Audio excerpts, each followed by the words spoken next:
This is a special presentation of WAAY 31 Sports. WAAY 31, your home for high school football. It's the McCurry Big Game Friday night. Hello, Alabama, find a comfortable spot. We got high school football and it's coming out high. Now here we are and the lights are shining bright. Yeah, WAAY 31 is rocking all right. With Nolan, Max, Xavier, and Antonio. It's the McCurry Band and Car Rental Big Game Friday night. The 6A Region 7 title is on the line as the Red Raiders and Tigers battle it out at J.P. Cain Stadium in our Big Game Friday night Game of the Week. However, while at our rivalry game of the week, it's a region showdown between two offensive juggernauts. Westminster on the road at Priceville. Hello and welcome into the Week 8 edition of Big Game Friday Night, everyone. I'm alongside here Max Cohan, and Max just a couple of weeks away from postseason play already. Yeah, and we're so close, in fact, that tonight we had some region titles clinched and had plenty of playoff-type matchups. Yeah, you can say that again. I mean, just look at our Big Game Friday Night Game of the Week, where Hartsville was looking to clinch another region championship with the win over Decatur. And for more on that game, we'll head out to Hartsville, where Xavier WAAY is standing by.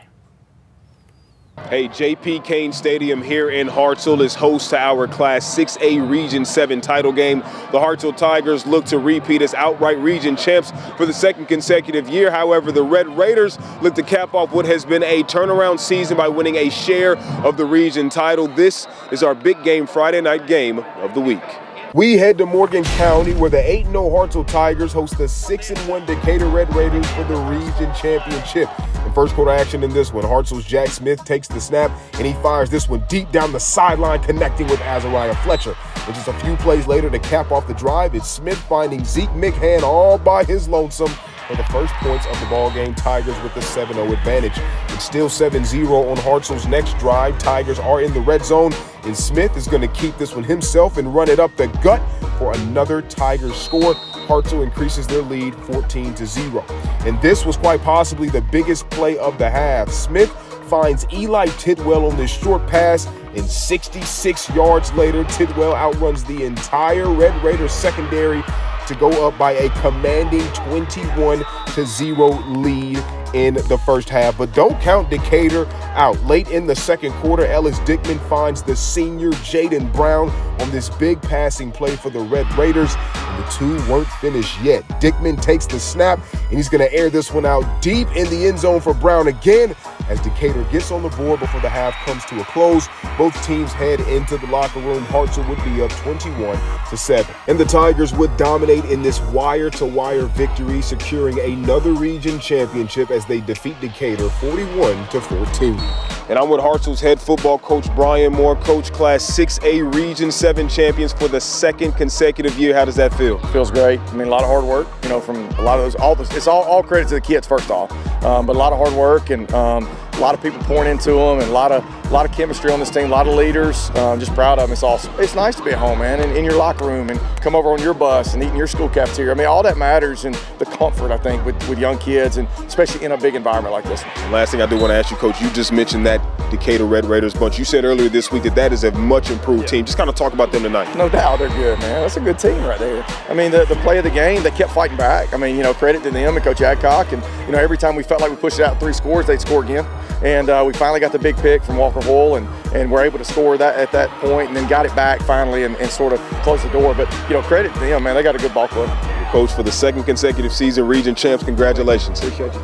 And look, the Hartsville Tigers now improved to 9-0 on this regular season. They do have a bye week next week. And again, they are the Class 6A Region 7 champions for the second consecutive year. Reporting at J.P. Cain Stadium in Hartsville, Xavier WAAY, WAAY 31 Sports. So there you have it. The Tigers clinched their second straight 6A Region 7 title with a win over the Red Raiders, but that wasn't the only 6A Region 7 game in action tonight. Yeah, that's right. Athens and Columbia squared off at Louis Cruz Stadium. Both teams looking for their first region win of the year, and the Golden Eagles came out ready to play. Larry Howard with the early Golden Eagle touchdown to take a lead, and Columbia's Austin Moore trying to get something going. He nearly breaks a tackle, but the ball pops out. Fumble on the play, and Athens' Preston Haney recovers it for the Golden Eagles, and they would continue to look like the better team tonight. Hand off to Athens. Cameron Gatewood, and look at this kid go to work, breaks 2 tackles in the backfield, finds open space, follows the big guys. He's going to find pay dirt, extends an Athens lead. They take care of business tonight. They go on the road and grab a region win over Columbia 49-6 as that Columbia losing streak continues. Meanwhile, both Muscle Shoals and Coleman have clinched their playoff spots. They squared off tonight in playoff type atmosphere. It's the Trojans that come out on top in that one, 23-16. Over at Buckhorn, the Bucks looking to end the Wildcats' 3-game win streak and put together one of their own with a dub tonight. And the Wildcats were not interested in wasting any time tonight. On their first play from scrimmage, Caden Dubose takes the handoff and makes one cut into open space, and now it's a foot race. But once he turns on the Jets, it's over. A 56-yard score gets things started. But the Bucks had an answer. Jack Roop drops back and fires one towards the goal line. Nihal Kuna hauls it in, and just like that, Buckhorn is at the one. And it's Shamarian Landrum fighting his way across the painted line and finishing the job as the Bucks even the score, but make it 4 in a row for the Wildcats. They grind out a win in this one, 14-7. Staying in 6A Region 8, the Jaguars had their sights set on ending a 10-game losing streak as they squared off with the Trojans. Yeah, and it's a tough matchup for Jemison. Hazel Green has posted some impressive wins this year, but they have lost their last 3. And it was homecoming tonight for the Jags, but it was Hazel Green that would play spoiler as they would look to get back into the win column tonight, and they would find Nehemian Granberry on the screen, who's got some speed. Man, check this kid out. Down the far sideline, he's into the end zone for 6. Hazel Green up big, and it wouldn't take long for Hazel Green to get the ball back, but the Jags, they made a play. Hand off to Julius Houston. He stripped, the ball pops out. It's the big man, Shane McNatt. He picks up the fumble and runs forward for the first down. Then a play later, Jemison would capitalize on the heads-up play. Armand Caldwell takes the handoff, stiff arms one. He had a foot race to the pylon. He won that one easily. And Hazel Green, they win this one easily. The Trojans spoil made Jemison's homecoming and snap that 3-game skid with the 54-0 win over the Jags. In that same region, Lee faced off with 6A Region 8 leaders in Gadsden City, and with the win, the Titans clinched the 6A Region 8 title 55-0. The final. And speaking of region titles, Alston was in action on the road at Bob Jones tonight. A win for the Black Bears would mean another region title, their 4th since 2016. But Bob Jones came out ready to play. Nice pitch and catch from Rayshawn Hardy to Quentin Hubbard, but that drive would stall, and Alston would look to capitalize. But the Bob Jones defense would be stellar early on. How about Miles Cook coming out with the big sack for the Pats? From the next play, the Black Bears found some success. Deere Young dumps one off for Gavin Fuqua. He's got great vision and some great speed. Brings this one deep into Bob Jones territory. The teams would battle back and forth throughout the night. But in the end, it's the Black Bears who come away with the win, 28-26, a close game and a region title.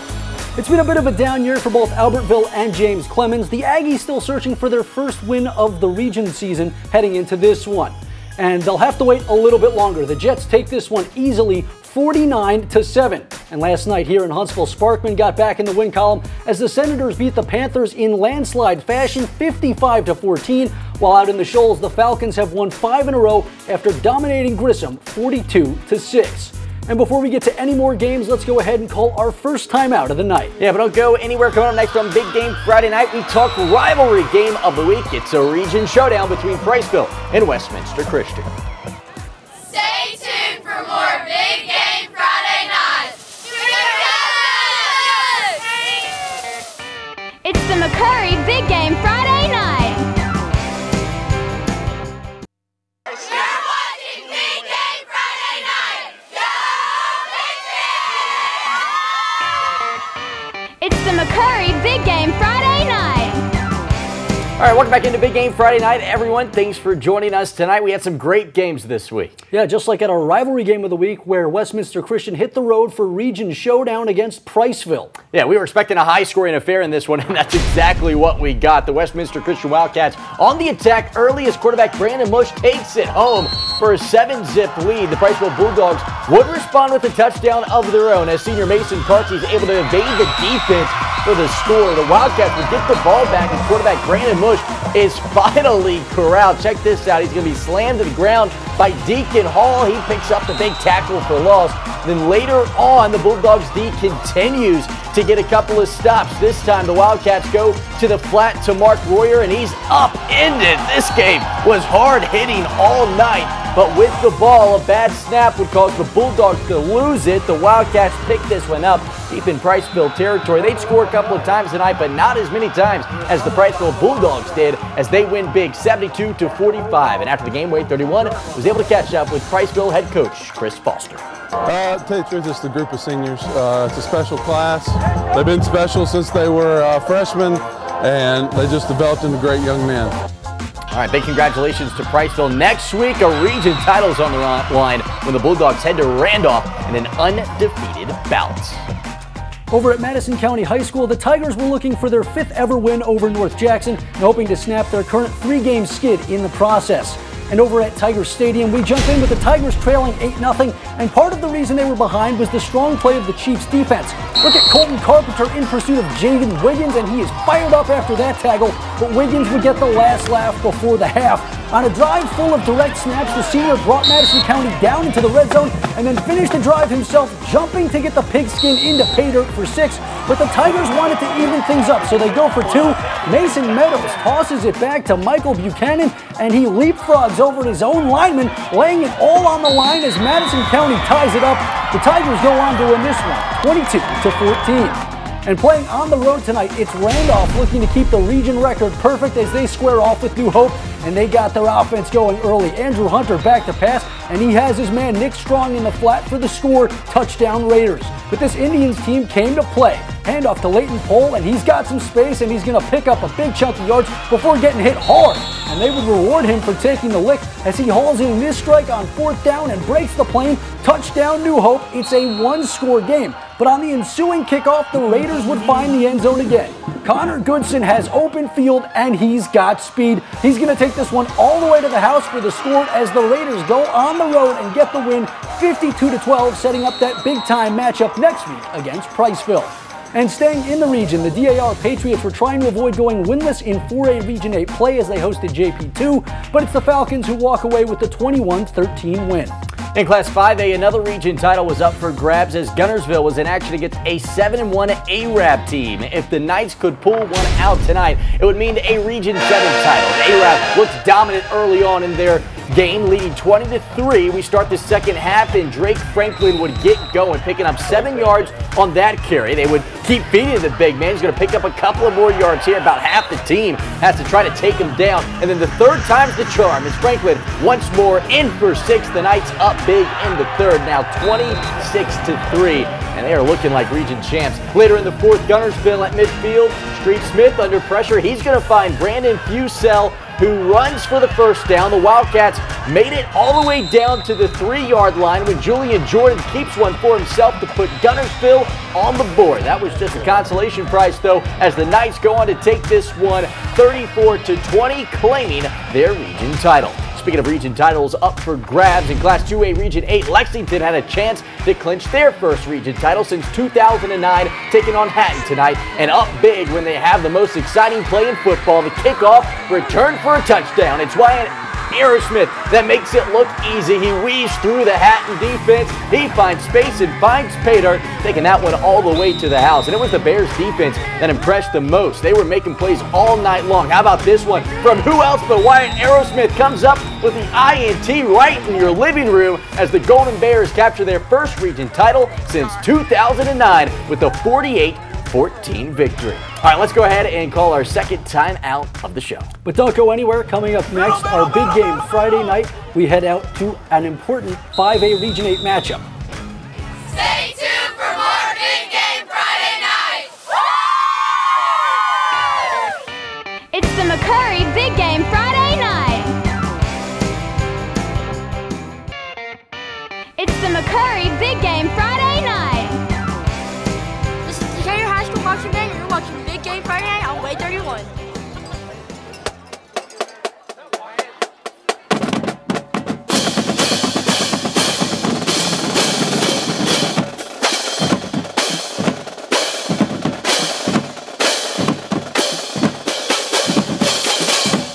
All right, how about that? A big congratulations to the Decatur High School Marching Band for being named this week's Flow Air Spirit Award winners. The Decatur Marching Band consists of 90 members, and this season they've earned all superior ratings as well as best in class for drum major and percussion. All right, how about we get back to some football now? Tonight at Ardmore, the Tigers welcomed in a solid Russellville team to town and a big region showdown.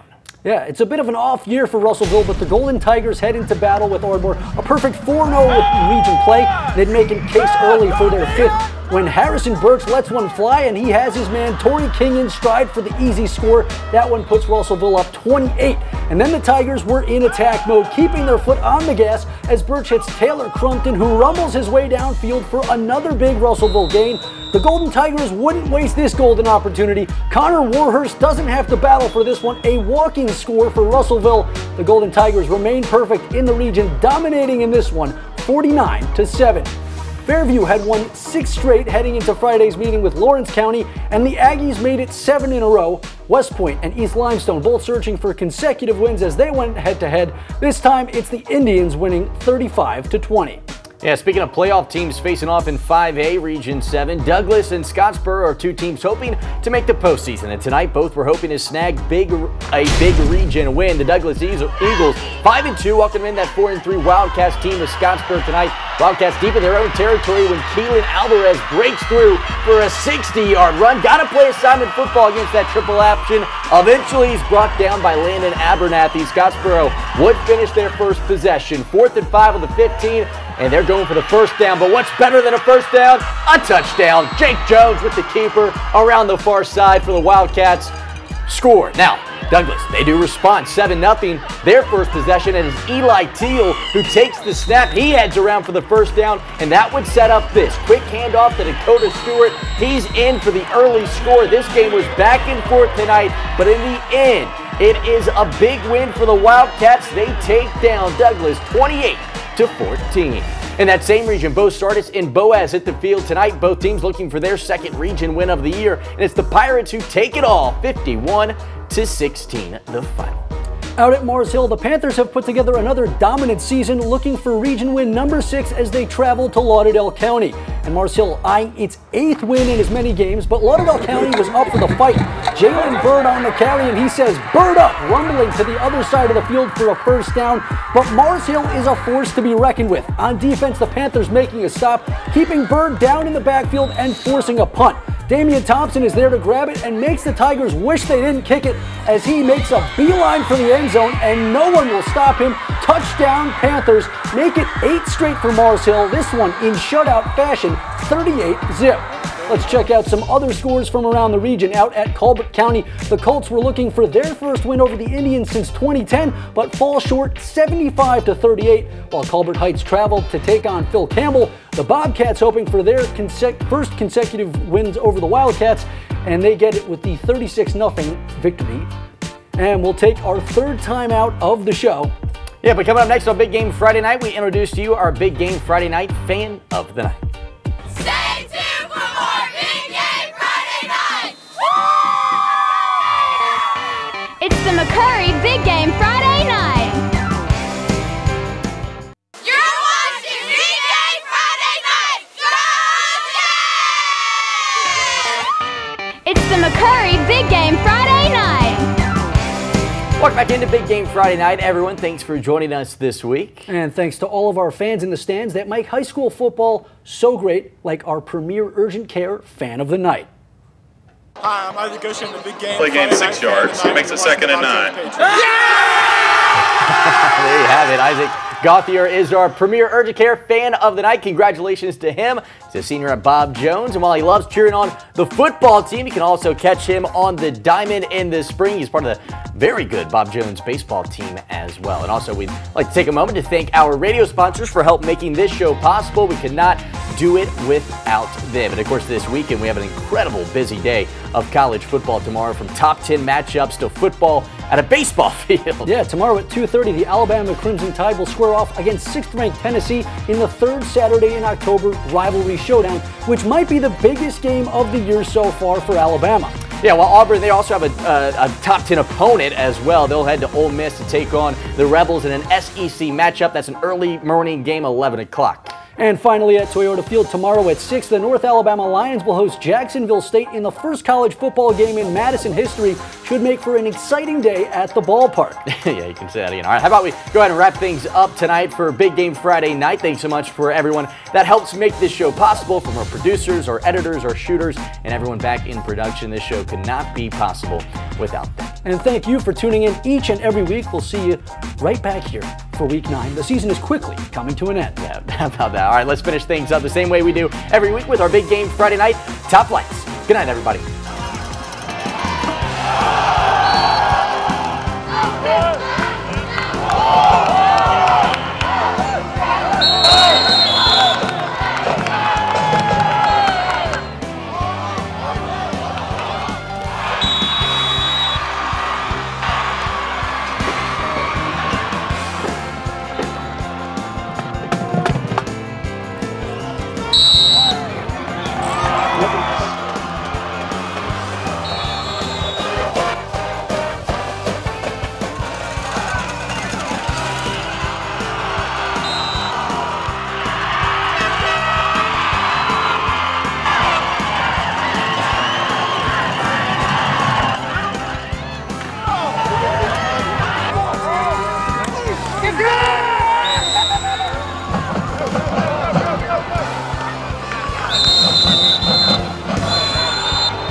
Watching a special presentation of WAAY 31 Sports.